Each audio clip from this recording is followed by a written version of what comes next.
Agar sizda shunaqa benzovoz bo'lganda, oyda kamida 200 million so'mgacha daromad topishingiz mumkin bo'ladi. Ishonmaysizmi? Unda videoni oxirigacha ko'ring. Bu dunyodagi eng katta yoqilg'i tashuvchi pritsep bo'lib, Avstraliyada ishlab chiqarilgan. Umumiy sig'imi 158 ming litr bo'lib, yuki bilan 186 tonna og'irlikka ega.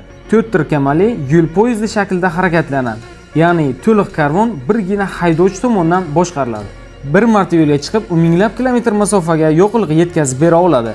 Bitta to'ldirishda yuzlab benzin stansiyalarini ta'minlay olishi mumkin.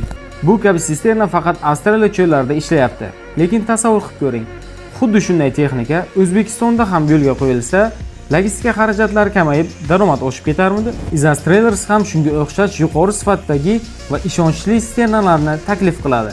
Texnikalarimiz Xitoyning yirik zavodlarida ishlab chiqarilgan bo'lib, har biri xalqaro standart va reglamentga to'liq javob beradi. Sizningcha O'zbekistonda ham shunday gigant benzovoz bilan ishlasa bo'ladimi? Fikringizni izohlarda yozib qoldiring.